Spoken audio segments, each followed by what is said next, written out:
কেন এমন কবে হঠাৎ কিসের হাওয়া তখন বিকেল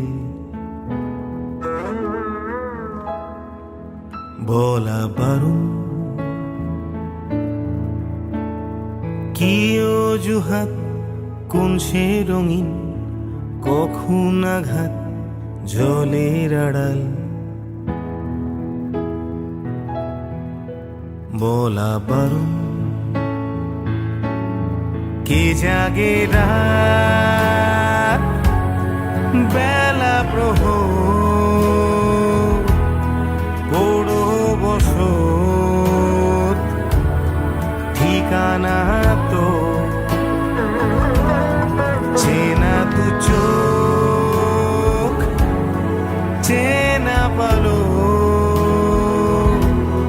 চিনি কি ঘর স্বয়ম্বর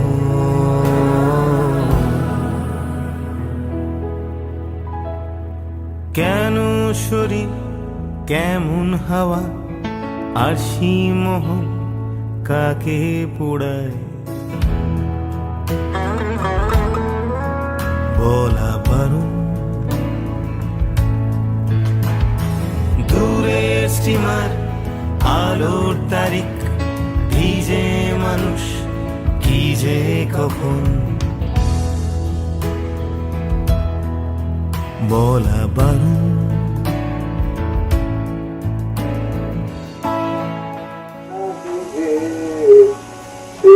কথাকে বলবে আঘাত হয়ে দেখা দিল আগুন হয়ে জ্বলবে নাহি যে কথাকে বলবে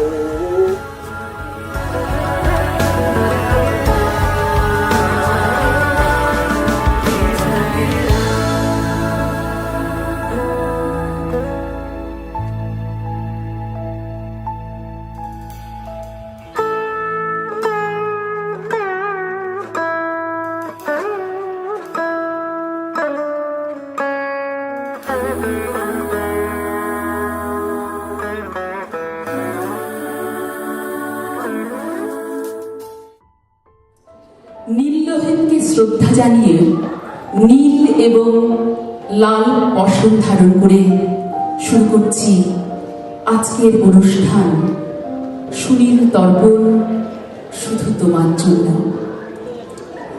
সুনীল গঙ্গোপাধ্যায় একটা যুগের নাম, নিয়মতন্ত্রের বিরুদ্ধে বিদ্রোহের নাম, বোহেমিয়ান হিসেব ছাড়া জীবনের নাম, উঠতি কবিদের আশ্রয়স্থলের নাম, কীর্তিবাস পত্রিকার জনকের নাম, যে কবি অনেক বিখ্যাত হয়েও ভুলে যাননি তার লিটল ম্যাগাজিন কীর্তিবাসকে, চালিয়ে গেছেন টানা 60 বছর। এত সব করার পরেও রবীন্দ্রনাথ ছাড়া এত দেশগ্রহণ আর কোন কবি করেছেন? রচনাতেও ছুঁয়ে গেছেন রবীন্দ্রনাথকে। আইওয়া বিশ্ববিদ্যালয়ের স্কলারশিপ ছেড়ে আমেরিকার আরাম আয়েশ প্রলোভন ত্যাগ করে যে কবি দেশের মাটিতে পাড়ি জমিয়েছিলেন, কবিতাকে ভালোবেসে তাকে শ্রদ্ধা জানিয়ে আপনাদের মতো এলিট সম্ভ্রান্ত দর্শকদের সাথে নিয়ে আমরা নীরবতা রক্ষা করে আড়ম্বরের নয় আভিজাত্যের এই অনুষ্ঠান শুরু করছি সুনীল তর্পণ শুধু তোমার জন্যে। আচ্ছা, এটা একটা আলোচনার ঘরোয়া আসলে আমি বলছি বৈশাখী তুমি বসে আছো, একটুখানি তুমি বলো কিছু। সুনীল সাগরে শ্যামল কিনারে দেখেছি পথে যেতে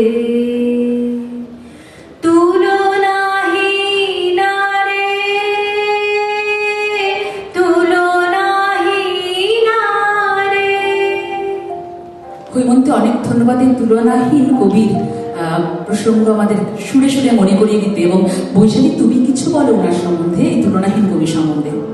দেখো, ওনার কথা বলে তো শেষ করার নেই। যিনি কবি, ঔপন্যাসিক, গল্পকার, প্রবন্ধকার ছাড়া ছিলেন একজন আগ্রহী পাঠক, যিনি দেশ বিদেশের নানা রকম সাহিত্যের পাশাপাশি পুরাণ, মহাভারত, রামায়ণে কতবার পড়েছেন। আর জানো তো, গান তো করতেন, খুব ভালো নাটক করতেন। হ্যাঁ, নাটকের প্রসঙ্গ আসতে আমার যেটা মনে হলো যে বুধসন্ধ্যার যে ব্যাপারটা ছিল না, বুধসন্ধ্যার মধ্যে কিন্তু একটা নাট্যচর্চা একটু দেখাচ্ছে। বুধসন্ধ্যার টুকরো আপনারা দেখুন, প্রাণের প্রহরী নাটক, আমি আসছি বিশদভাবে। তো বুধসন্ধ্যাটা আমরা যেমন সপ্তাহান্তে সবাই মিলে বসি না একসাথে, বুধসন্ধ্যাটা সাহিত্যিকদের মজলিসি আসর। এবং সেখানে আমি কিন্তু বৈশাখী তোমার সঙ্গে অনেকবার যখন ফোনে কথা বলেছি ইনফর্মালি, তখন তোমার মুখে অনেক বুধসন্ধ্যার গল্প শুনেছি। তুমি একটু বলো, বিশেষত এই প্রাণের প্রহরী কথাও বলো, একটুখানি বলে নিয়ে। আচ্ছা, এই বুধসন্ধ্যার কথা বলতে গেলে একটু পিছিয়ে যাই। 80 দশকের মাঝামাঝি বুধসন্ধ্যার আসর বসত আমার এক ঘনিষ্ঠতম বান্ধবীদের ভবানীপুরের বাড়িতে।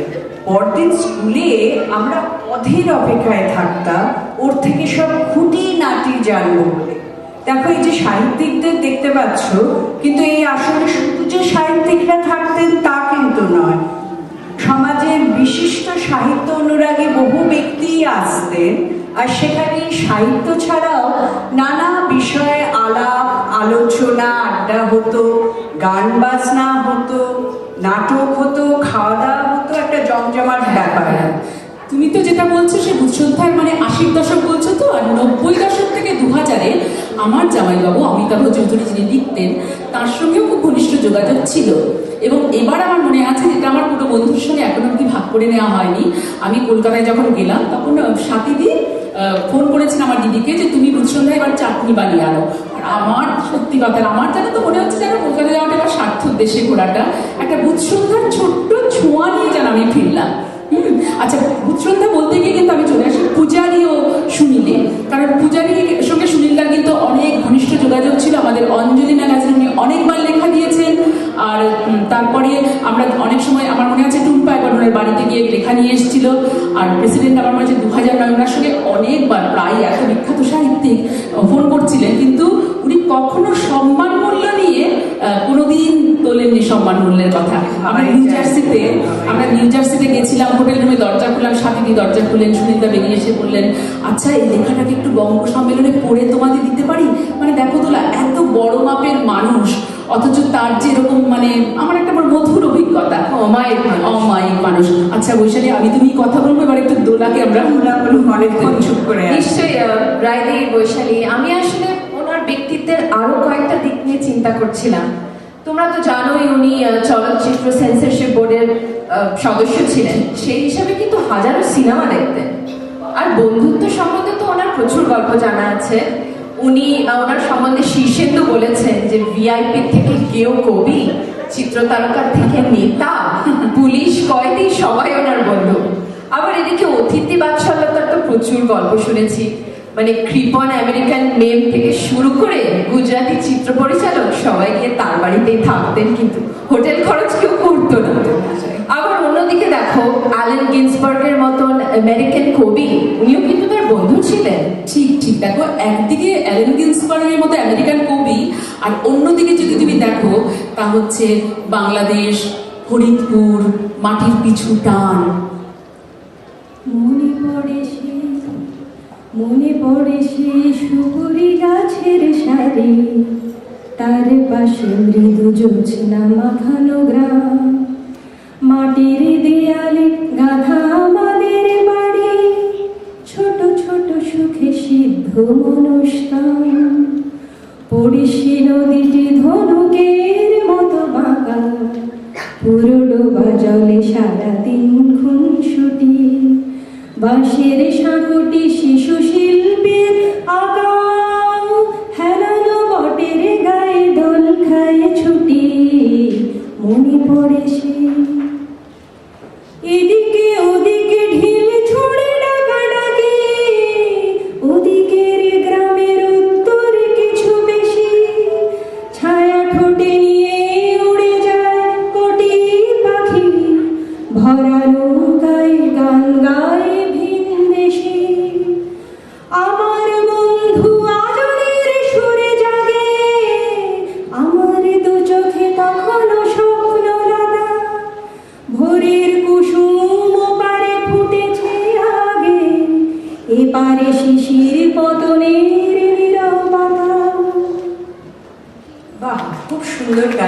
দেবশ্রী। তা আমরা এই নীরবতাকে শ্রদ্ধা জানিয়ে শুরু করি না কেন তার সেই ইতিহাস সৃষ্টি করা সিগনেচার কবিতাটি। ভাবছি সঞ্জীবকে বলি কেউ কথা রাখেনি কবিতাটি একটু শোনাতে। এই কবিতাটি এমন সময় লেখা যখন মধ্যবিত্তের নীতিবোধের উপর কবি আস্থাহীন হয়ে পড়েছিলেন। শুরু করুন সঞ্জীব। নিশ্চয়ই বলছি। কেউ কথা রাখেনি, ৩৩ বছর কাটলো, কেউ কথা রাখেনি। ছেলেবেলার এক বৈষ্ণবী তার আগমনী গান হঠাৎ থামিয়ে বলেছিল, শুক্লা দশমীর দিন অন্তরাটুকু শুনিয়ে যাবে। তারপর কত চন্দ্রভোগ আমাবস্যা এসে চলে গেল, কিন্তু সেই বৈষ্ণবী আর এলো না। 25 বছর প্রতীক্ষায় আছে। মামার বাড়ির মাঝি নাদের আলী বলেছিল, বড় হও দাদা ঠাকুর, তোমাকে আমি 3 প্রহরের ঝিল দেখাতে নিয়ে যাব। সেখানে পদ্ম ফুলের মাথায় সাপ আর ভ্রমর খেলা করে।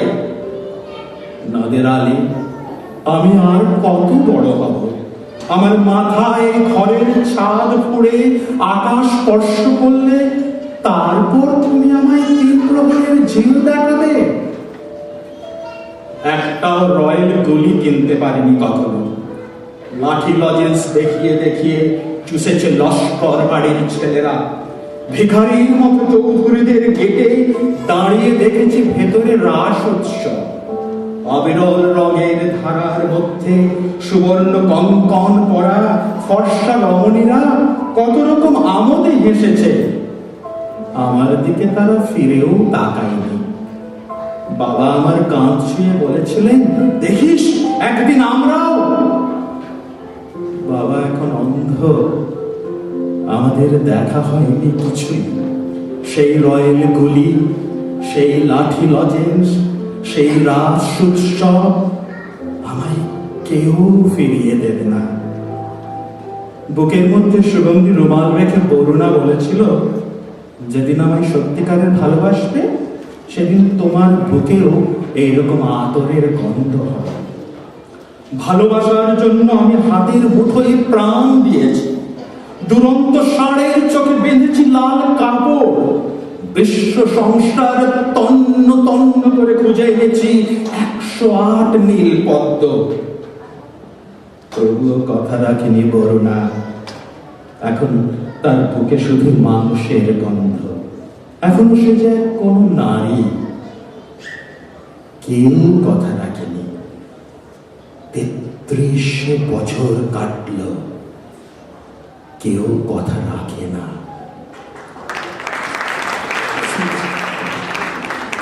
বন্ধু হারালে দুনিয়াটা খাখা করে, ভেঙে যায় গ্রাম নদীর শুকনো ধুধু। খেলার বয়স পেরোলেও একাও ঘরে, বারবার দেখি বন্ধুরি মুখ শুধু। সাঁকোটির কথা মনে আছে আমার, এত কিছু গেল সাঁকোটি এখনো আছে। এপার ওপার স্মৃতিময় একাকার, সাঁকোটি দুলছে এই আমি তোর কাছে। সাঁকোটি দুলছে এই আমি তোর কাছে। সাঁকোটি দুলছে এই আমি তোর কাছে। সাঁকোটি দুলছে। শূন্য দোলার সাঁকোটিকে আমরা খুঁজে পেলাম দেবশ্রীর কণ্ঠে। সত্যি গৌতম ঘোষ ঠিক বলেছেন যে 2 বাংলার মাঝখানে বাউল হয়ে বিরাজ করছেন আমাদের শুনে সাঁকো হয়ে। ঠিক বলেছ রাইদি, মানে কত যুগ ধরে উনি ছেয়ে আছেন বলো। সেই কবে সত্যজিৎ রায় ওনার রচিত অরণ্যের দিনরাত্রি নিয়ে ছবি করেছেন, হালেই গৌতম ঘোষ করালেন মনের মানুষ লালন ফকিরকে নিয়ে, আর এখন সৃজিত করাচ্ছেন সন্তু কাকাবাবু সিরিজ নিয়ে সিনেমা। ভাবো কি ভ্যারাইটি। সত্যি দেখো, আমার এইসব ইতিহাসের দলিল নিয়ে কিন্তু আজকে আমাদের সন্ধ্যেটা। আর আরেকটা দিক বিশেষভাবে উল্লেখযোগ্য, তার সমাজসেবার দিকটাও কিন্তু খুব উজ্জ্বল। একসময় দেখা গেছে উনি অনেক বেকার যুবককে 1000 টাকা এবং জাহাজ ভাড়া করে আন্দামান পাঠিয়েছিলেন, কারণ তখন না আন্দামানে কর্মসংস্থানের সুবিধে ছিল। আর একটা গ্রামের এক মেয়েদের জন্য একটা সংস্থার সাথে উনি জড়িয়েছিলেন না, পথের পাঁচালী। পথের পাঁচালী, ঠিকই বলেছে। আচ্ছা, গ্রামের প্রসঙ্গ যখন উঠলো না, আমরা একটু একটা গানে যাই, যেটা সুনীল গাঙ্গুলির কিন্তু লেখা নয়, কিন্তু এত তার লেখায় গ্রাম উঠে আসছে। আমরা হৈমন্তীর কাছে একটা খুব মিষ্টি গ্রামের গান শুনি। এক যে ছোট্ট নদীর ধারে এক যে ছিল গ্রাম, পথের ধুলোয় হারিয়ে গেছে কি যেন তার নাম। সেই গ্রামের এক কোণে এক হুগলা ছাওয়া ফুরে একটা ছেলে দিদির সঙ্গে সুর মিলাতো সুরে। গাইতো দিদি বৃষ্টি এলে, গাইতো হি হি শীতে, গাইতো ঘরের তুলসী তলায় সন্ধে দিতে দিতে, গাইতো রায় জাগো, গাইতো সন্ধে দিতে দিতে। ভাই দিদিতে ঝগড়া যত ততই ছিল মিল, সেসব কথা জানতো গায়ের কাজল কালো ঝিল।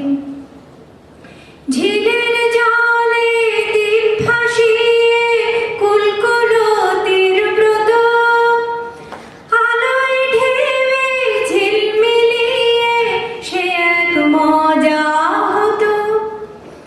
দেখতে দেখতে সময় গড়ায়, মাস কাটে যায় সাল, সেই চেনা গান বদলে গিয়ে বদলালো দিনকাল।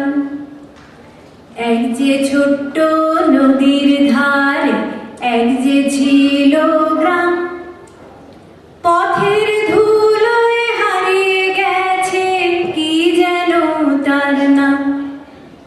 বাহ, খুব সুন্দর গাইলে হৈমন্তী। আমি এবার একটু প্রসঙ্গ বদলাই। আমরা চলে যাই তার বিবাহিত জীবনের পাশাপাশি সমান্তরালভাবে বয়ে যাওয়া কল্পনার নারী জগতে। তার স্ত্রী স্বাতী তো বলেছেন যে, অনেকবার বলছি, আবারও বলছি, আমি মোটেই নীরা নই। নীরা কি একজন মানুষ হতে পারে কখনো? তোমাদের কি কোনো মতামত আছে নীরা নিয়ে? আমরা বরঞ্চ শুনি। আচ্ছা, ও গো রুদ্র দুঃখে সুখে এই কথাটি বাজলো বুকে। ও গো রুদ্র দুঃখে সুখে এই কথাটি বাজলো বুকে। তোমার প্রেমে আঘাত আছে, নাই কো অবহেলা, নয় নয় নয় মধুর খেলা। তোমায় আমায় সারা জীবন সকাল সন্ধ্যা বেলা, নয় নয় নয় মধুর খেলা। সাথী কিন্তু বলেছেন, আমরা দেখেছি যে ব্যক্তিগত একাকিত্বের জায়গায় কিছু অভিমান রয়ে গেছে। যেমন 1982 সালে তার ইউরিনারি ট্র্যাকে কিন্তু ক্যান্সার ধরা পড়েছিল, কিন্তু সেটি স্ত্রী জেনেছেন প্রায় 10 বছর পর 1992-তে বিদেশে কথা প্রসঙ্গে। সেটা জানা ছিল না। রাইতে আমি একটু নীরার কথায় ফেরত যাই। নীরা, যিনি দেশ পত্রিকার সম্পাদকের মতে আধুনিক কবিতার মোনালিসা, এই নীরা কিন্তু কোনো ব্যক্তিগত নারী নয়, যেন এক নিরবচ্ছিন্ন ধারাবাহিকতা। বিশুদা তুমি একটু শোনাও না আমাদের নীরার কথা। যে নীরার দুঃখ হলে সারা কলকাতার দুঃখ হতো, এমন একটা দিনের কথা যেদিন নীরা আসেনি। আমি চেষ্টা করছি। আমি একটা কবিতা, এটা ওনার একটা পরিণত বয়সের লেখা। কবিতাটা হচ্ছে, উনি অপেক্ষা করছেন, নীরার দেখা পেলেন না। পরে জানা গিয়েছিল যে নীরার অসুখ করেছিল, সেই জন্য নীরা আসতে পারেনি। এই কবিতাটাতেও ওনার অন্যান্য কবিতার মতো এই কবিতাটাতেও রয়েছে ভালোবাসার জয় জয়কার আর কবিতার জয়গান। শুনুন কবিতাটা। 5টা বেজে গেল, নীরা এখনো এলো না। ট্রাফিক জ্যামে জ্বর ছেড়ে গেছে, বৃষ্টির তেজ একটু কম। মীরা তো কখনো এত দেরি করেন না। 5:30 অবধি অপেক্ষা করলাম, আর কোনো সন্দেহ নেই, না মীরা আজ আর আসতে পারবে না। আমি গাছতলা ছেড়ে বেরিয়ে পড়লাম। আর একটা সিগারেট খেতে ইচ্ছে করছে। সবে মাত্র পা বাড়িয়েছি, এমন সময় হঠাৎ করে আমার একটা চটি স্ট্র্যাপ ছিঁড়ে গেল। এখন এই ছেঁড়া চটি নিয়ে আমি কি করি? অগত্যা এটাকে পায়ে নিয়েই হাঁটতে লাগলাম। অত্যন্ত বিশ্রী লাগছে। চটি ছিঁড়ে গেলে মানুষের ব্যক্তিত্ব কমে যায়।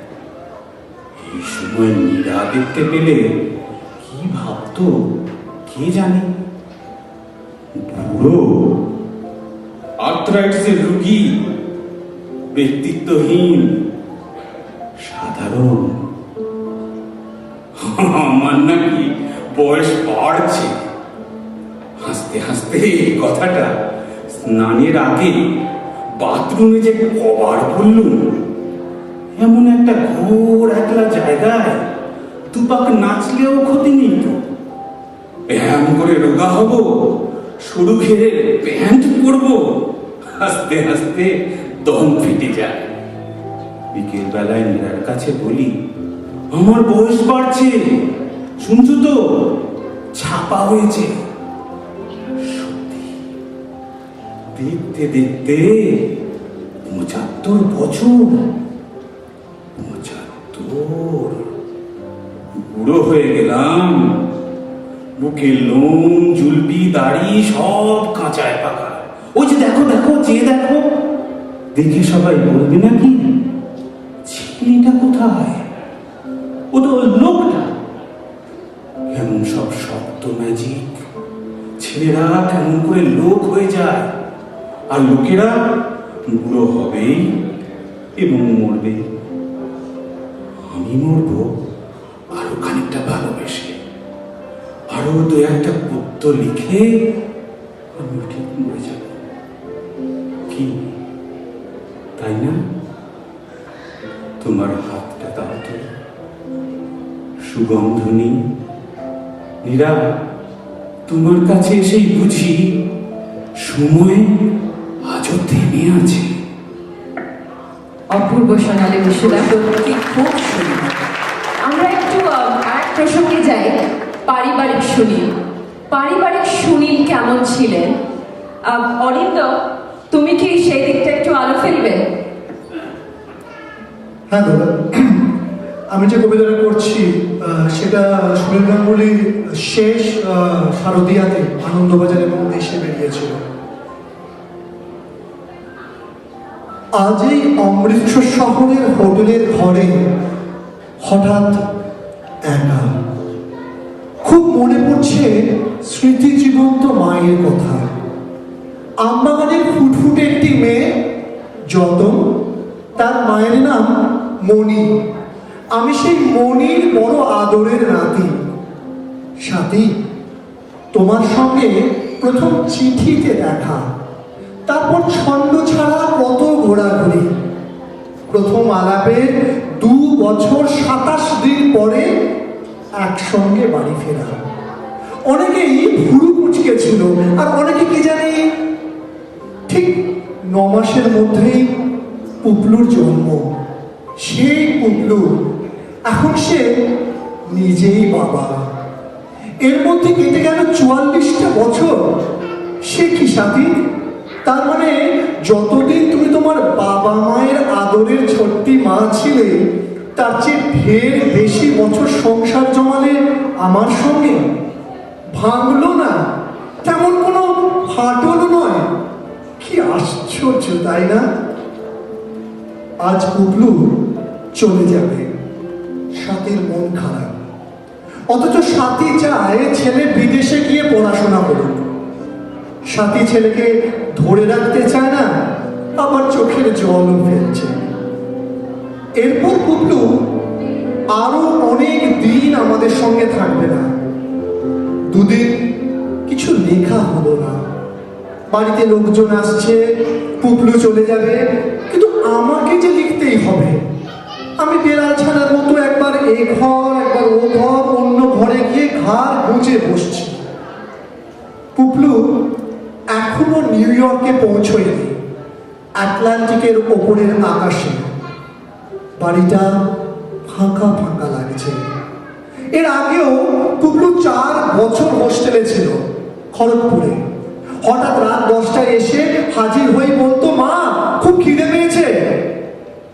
একটি মাত্র সন্তান, সাথে এখন ভুল বুঝতে পারছি।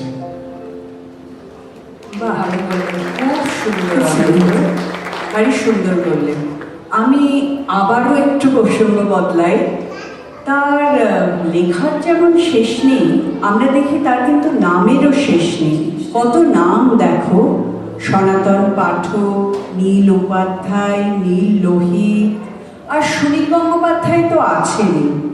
আমি ভাবছি তার জনপ্রিয় উপন্যাসগুলির কয়েকটি নাম একটু উল্লেখ করি, যেমন আত্মপ্রকাশ, একা এবং কয়েকজন, সেই সময়, পূর্ব পশ্চিম, প্রথম আলো। নিজের জীবন নিয়ে লিখেছেন অর্ধেক জীবন। আবার নাট্যগুরু শিশির কুমার ভাদুরীকে নিয়ে লিখেছেন নিঃসঙ্গ সম্রাট। আরো কত কত লেখা। কিন্তু দেখো, এই এত লেখা সত্ত্বেও তার মনে কিন্তু অনেক অপূর্ণতা রয়ে গেল। শুনেছি তার ইচ্ছে ছিল বিবেকানন্দকে নিয়ে লিখবেন, ছোটদের রামায়ণ নিয়ে কাজ করবেন, মহাভারত নিয়ে লেখালেখি করবেন। তা সেসব তো আর কিছুই হলো না। তো এই অপূর্ণতার কথাই যখন আমি হঠাৎ তুললাম, রায়, তুমি কি একটি কবিতায় তার জীবনের অভিমানের দিকটা একটু তুলে ধরবে? আমি খুব চেষ্টা করছি, এবং এই কবিতাটা পড়েই কিন্তু আমার মনে হয়েছিল আজকের অনুষ্ঠানটার নাম হোক শুধু তোমার জন্য। কেন তোমরা রবীন্দ্রনাথের ছবি বুকে জড়িয়ে নিয়ে বসে আছো জানলার ধারে? আমি কি কেউ না? আমি গরিব স্কুল মাস্টারের ছেলে, দাঁড়িয়ে আছি রাস্তায় হাঁ করে, জল কাঁচা ধুতির ওপর পেঁচা শার্ট পরে, পায়ের আমাদের স্যান্ডেল। আমার কোনো জ্যোতিদাতা ছিল না, পিয়ানো শুনিনি 7 জন্মে। আমার বাবা কোনোদিন শিমলা পাহাড়ে যাননি আমায় নিয়ে। তবু আমি কি কেউ না? আমার নিজস্ব ঘর নেই, লেখার টেবিল নেই, যখন তখন আমার বিছানায় উড়ে আসে অন্যের ঠান্ডা ছাই। 3 বেলা টিউশনি করি, সর্বক্ষণ পেটে ধিকি ধিকি করে খিদে। তবু আমি কবিতা লিখেছি সবাইকে লুকিয়ে, মোম জ্বালা মাঝরাত্রে আমার রক্ত, ঘাম, আত্মার টুকরো মিশে আছে থাকে। কেন তোমরা রবীন্দ্রনাথের ছবি বুকে জড়িয়ে নিয়ে বসে আছো জানলার ধারে? আমি কি কেউ না? আমার বাবা আমার শিরোপা দেওয়ার বদলে যুদ্ধ মারতে উঠেছিলেন। স্বর্ণকুমারী কিংবা প্রতিভা নয়, আমার ছোট্টির নাম চামেলি। সে আমার খাতার পাতা ছিঁড়ে বাতাসকে উস্কানি দেয়। বাড়ির দেয়াল থেকে রাস্তার মোড় অবধি ঝনঝন ঝনঝন করে উপহাস। আমার জামাইবাবু আমার মাথায় চাটি মেরে অপি বলে হাসিয়েছিলেন শালিকালে। তবু আমি লিখেছি, আমি লিখে গিয়েছি। রবীন্দ্রনাথ আমার এই চৌহদ্দিতে জন্মালে লিখতে পারতেন। বাহ, খুব সুন্দর রায়। দারুণ শোনালে রায়দের। কবিতার তো অন্য দিক তুলে ধরলে না ওনার, সেটা নিয়ে একটু কিছু বলবেন? হ্যাঁ, মানে ওনার জীবনটাকে যদি আমরা দেখি না, তাহলে দুভাগে ভাগ করা যায়। প্রথম দিকটা কল্লোল যুগের সময় একটু রবীন্দ্র বিরোধী ছিলেন উনি, এবং তারপরে আবার পরবর্তী যুগে আমরা দেখেছি একই জীবনে রবীন্দ্রনাথকে অস্বীকার এবং পুনরাবিষ্কার, এই নিয়ে কিন্তু তার একটা বইও আছে। হ্যাঁ, আমরা আজকে সুনীল গঙ্গোপাধ্যায়কে অনেক আয়নায় ধরার চেষ্টা করলাম, কিন্তু পারলাম কি? এত বড় মাপের মানুষকে কি আর একটি সন্ধ্যায় ধরা যায়? তোমাদের কি মনে হয়? খুবই মুশকিল জিনিসটা। খুবই একেবারেই সম্ভব নয়। আর আমার যেটা মনে হয়েছে, আকাশকে কি খাঁচায় বাঁধা যায় না, তা সম্ভব। তো সেই চেষ্টা আমরা করছি না, সেদিকে যাচ্ছিও না আমরা। বরঞ্চ তোমাদের কি মনে হয়, মানে অন্য আরেকটি, আমার মনে হয় 2টি একটু অপ্রচলিত কবিতা কম শোনা যায়। আর প্রথমটি আমি বলবো, একেবারে নিজের দায়িত্ব নিয়ে বলছি, একেবারে অপ্রচলিত কোনো কবির মুখে এখনো শোনা যায়নি, কোনো সিডিতে কোনো বিখ্যাত আবৃত্তিকার আবৃত্তি করেনি। আমার কবিতাটা ভালো লেগেছে। আমরা সুনীল গাঙ্গুলিকে এতক্ষণ যেটা করছিলাম, গঙ্গা জলে গঙ্গা পুজো করেছি, তার কবিতা দিয়ে তাকে শ্রদ্ধা জানানোর চেষ্টা করেছি। এবার আমরা তা থেকে বেরিয়ে এসে সম্পূর্ণ দুজন আলাদা লেখককে নিয়ে করব। তুমি যাতে শোনাবে রাইটিং আমার খুব ইচ্ছে শোনাই আমি, আর যাতে সুনীল শ্রদ্ধা এবং কবিতা সন্ধ্যা দুই মিলেমিশে একাকার হয়ে যায়। হ্যাঁ, রাইট, শোনা। উমরাতে পরে সুবেদার গৃহে সেদিন বাজিছে বাঁশি, তানাচে পুত্ররা এবার বিয়ে প্রমত্ত পুরবাসী। নানা আয়োজন ভারী ধুমধাম, নানা আয়োজন ভারী ধুমধাম, নৃত্য গীত চলে অবিরাম। নানা আয়োজন ভারী ধুমধাম, নৃত্য গীত চলে অবিরাম। দাঁড়াইলো বর, বাজিল শঙ্খ, চলিল আলোক রাশি, এই সময় শিবাজি দূত সভায় দাঁড়ালো আসি। পাঠ করি লিপি বজ্র কণ্ঠে হাকিলা মালেশ্বর, নামা বংশী থামাও নৃত্য, সাজ খুলে ফেলো বর। কঠিন বিবাহ ঘনায়েছে আজ, তার লাগে সবে করো নবসাজ, এই মিলনের শুভ লগ্নের সময় অগ্রসর। রেবর যাত্রী আগত রাত্রি, হও সবে সত্তর, আহা হও সবে সত্তর।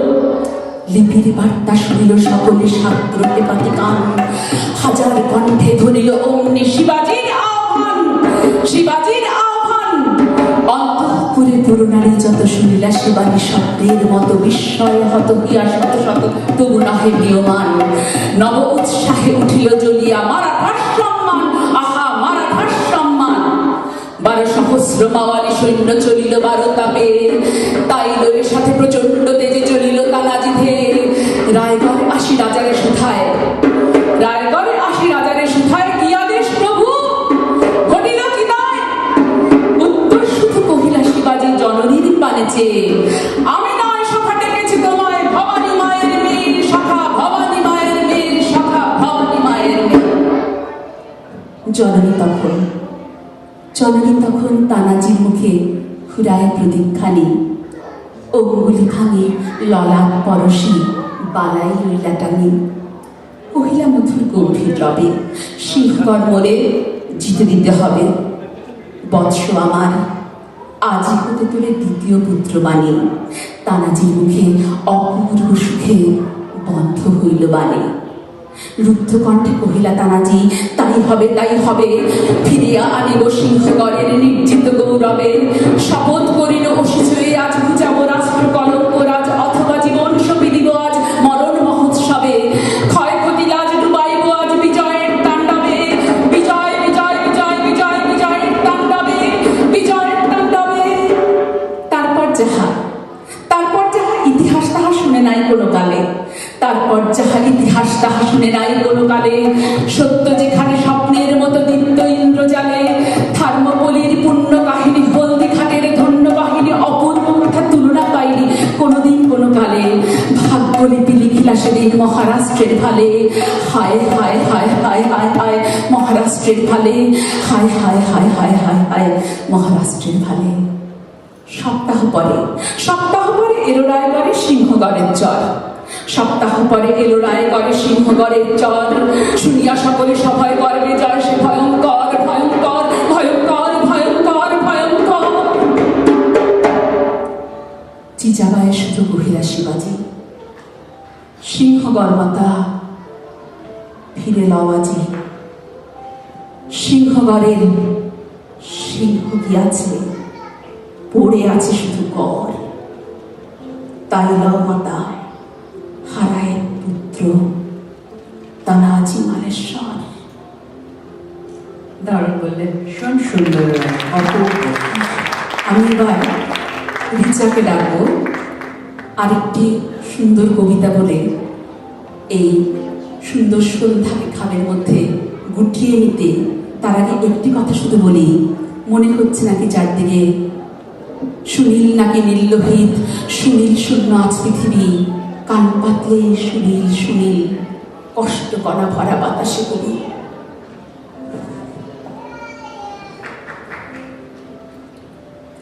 অনুষ্ঠানের শেষ পর্যায়ে আমার কাছে সুনীল গঙ্গোপাধ্যায় সাহিত্যিকের থেকেও অনেক আগে একজন কবি। রবীন্দ্রনাথের পরে বুদ্ধদেব বসু পার হয়ে জয় গোস্বামীর আগে পর্যন্ত যতটুকু সময় বাংলা কবিতায় কবিদের মধ্যে শাসন করেছেন সুনীল এবং শক্তি, আজ কবিতার প্রতি সম্মান জানিয়ে আমরা এই সুনীল স্মরণ অনুষ্ঠান শেষ করব। আমি পাহাড় থেকে পড়তে পড়তে তোমাকে ধরে বেঁচে রয়েছি কবিতা, আমি পাতালে ডুবে মরতে মরতে তোমাকে ধরে ভেসে রয়েছি, আমি রাজ্য জয় করে এসেও তোমার কাছে নত হয়েছি কবিতা, আমি হাজার দরজা ভালোবেসেও তোমার বন্ধ দুয়ারে মাথা কুটেছি, কখনো এর কখনো ওর দখলে গিয়েও ফিরি তোমারই টানে কবিতা, আমাকে তো ভীষণ জানে সকলে, তোমার চেয়ে বেশি কে জানে কবিতা। আমি ভিড়ের মধ্যে ঘুরে বেড়াই, গোপন রাখি সকল শোক, আমি শ্মশানে ফুল ফোটাবো তাই তোমার বুকে চেয়েছি ঢেউ রটাতে, আমি নিজের সুখ মিথ্যে মানি তোমার সুখ পূর্ণ হোক, আমি নিজের চোখ উপড়ে আনি তোমাকে দিই তোমার চোখ ফোটাতে, তুমি তৃপ্ত হও তুমি পূর্ণ হও, জালো দুলোক জালো ভুলোক কবিতা, তুমি তৃপ্ত হও তুমি পূর্ণ হও, জালো দুলোক জালো ভুলোক। আর খুব সুন্দর। আমরা এক ব্যতিক্রমী নিবেদনের মাধ্যমে সুনীল স্মরণ করলাম। আমার মনে হয় এর আগে এভাবে কোনো কবিকে আমরা এরকম আলোচনার মধ্যে স্মরণ করিনি। সুনীল সম্পর্কে অনেক অজানা তথ্য জানতে পারলাম আজকের এই অনুষ্ঠানের মধ্যে দিয়ে। আপনাদেরও আশা করি ভালো লাগলো এবং কবিতার প্রতি কিছুটা ভালো লাগা রাই আপনাদের কাছে পৌঁছে দিতে চেয়েছিল। আশা করি আমরা সবাই সে লক্ষ্যে সফল। বুধসন্ধ্যার কবিকে এক শনি সন্ধ্যায় পূজারীর পক্ষ থেকে নিবেদন জানালাম আমাদের বিনম্র শ্রদ্ধা। নমস্কার আমাদের সকলকে। সবাইকে অনুরোধ করছি অসম্ভব জোরে হাততালি দেওয়ার জন্য এই ভীষণ সুন্দর স্বতন্ত্র অনুষ্ঠানটির জন্য। আলোচনায় দোলা রয়, বৈশালী দত্ত এবং শুভশ্রী নন্দী।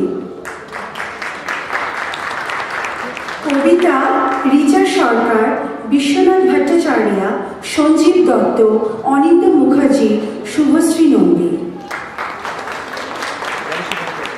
গানে দেবশ্রী দত্ত, হৈমন্তী মুখোপাধ্যায়।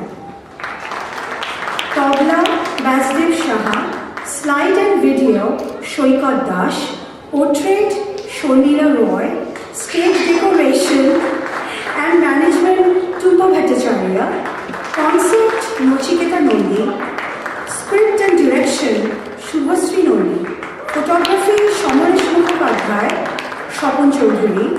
বিশেষ কৃতজ্ঞতা স্বীকার সুতপা দাস, সিদ্ধার্থ ঘোষ এবং সৌগত দাস।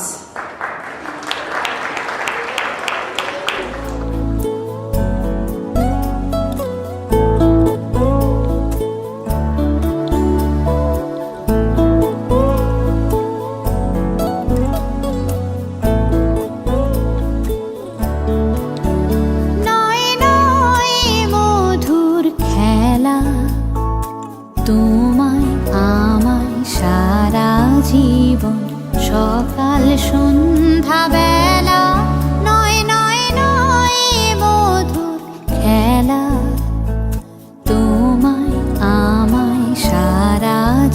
জীবন সকাল সন্ধ্যা